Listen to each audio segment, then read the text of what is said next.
The power source is a reactor which uses this element 115 as its fuel. Inside the reactor, element 115 is bombarded with a proton, which plugs into the nucleus of the 115 atom and becomes element 116, which immediately decays and releases or radiates small amounts of antimatter. The antimatter is released in a vacuum into a tuned tube which keeps it from reacting with the matter that surrounds it. It is then directed towards a gaseous matter target at the end of the tube. The matter and antimatter collide and annihilate, totally converting to energy. The heat from this reaction is converted into electrical energy in a near 100% efficient thermoelectric generator. This is a device that converts heat directly into electrical energy.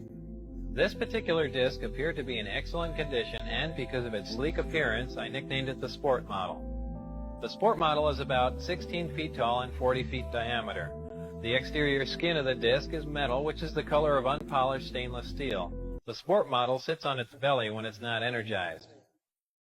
As you can see, the hatch is located on the upper half of the disc with just the bottom portion of the door wrapping around the center lip of the disc. The interior level of the disc is divided into 3 levels. The lower level is where the 3 gravity amplifiers and amplifier guides are located. These are the things used to amplify and focus the gravity A wave that we learned about in our science lessons. The reactor is located directly above the 3 gravity amplifiers on the center level and is in fact centered between them. The reactor is similar to this half-scale model. The element 115 is machined into triangles like this and is then inserted into the reactor. This piece of element 115 is the source of the gravity A wave as well as the target that is bombarded with protons to release the antimatter. The center level of this disc also houses the control consoles and seats, both of which were too small and too low to the floor to be functional for adult human beings. The walls of the center level are all divided into archways. At one point in time, when the disc was energized, one of the archways became transparent and you could see the area outside of it just as if the archway was a window.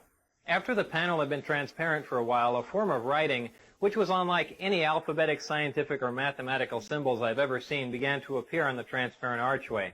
I was never given access to the upper level of the disc, so I can't enlighten you as to what the porthole-like areas are, other than I can assure you that they're not portholes. The S4 installation is built into the mountain and the 9 hangar doors are angled at about 60 degrees. These doors are covered with a sand-textured coating to blend in with the side of the mountain and the desert floor. My ID badge had a white background with 1 light blue and 1 dark blue diagonal stripe in the upper left-hand corner. At the bottom of the badge, there were letters and numbers designating various areas, including S4. The hangar was equipped with typical tools and extensive electronic equipment. The gravity amplifiers of the disc can be focused independently and they are pulsed and do not stay on continuously. As you can see, as the output of the gravitational field from the amplifiers becomes more intense, the form of space-time around the disc not only bends upward, but at maximum distortion actually folds over into almost a heart shape around the top of the disc. The program out at Area S4 consisted of 3 projects: Project Galileo, Project Sidekick, and Project Looking Glass. Project Sidekick dealt with a beam weapon that had a neutron source and was focused by a gravity lens. Project Looking Glass dealt with the physics of seeing back in time. I would randomly be taken into a small room which contained a table, a chair, and 120 or so briefings in blue folders. These briefings contained a wide spectrum of information, mostly relating to aliens and alien technology. This technology that you've learned about thus far was brought here by some alien beings from the Zeta Reticuli 1 and 2 star system. These stars are located in the constellation of Reticulum, which can only be seen from the southern hemisphere. Zeta Reticuli is a binary star system, which means it has 2 stars, and is located approximately 30 light years from Earth. These beings are from Reticulum 4, which is the 4th planet out from Zeta Reticuli 2. A day on Reticulum 4 is 90 Earth hours long. The beings are 3 to 4 feet tall and weigh 25 to 50 pounds. They have grayish skin and large heads with almond-shaped wraparound eyes. They have very slight nose, mouth, and ear positions and are hairless. These beings said that they had been visiting Earth for a long time and presented photographic evidence which they contended was over 10,000 years old. There was an exchange of hardware and information in Central Nevada until 1979, at which time there was a conflict which brought the program to an abrupt halt. The beings left, but were to return at a 1623 date, and I don't know what that date is. These beings conveyed information about the capability of affecting the human brain to anesthetize the human body. These beings said that man was the product of externally corrected evolution.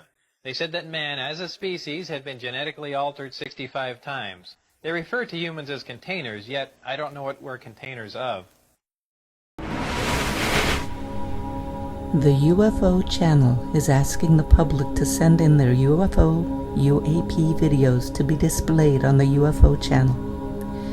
With your contribution, you will be helping us bring full disclosure from the government about the alien presence on Earth. Don't forget to write a comment, and don't forget to push the like and subscribe buttons for the UFO Channel. Regardless of what any publication or anyone says, only the truth matters.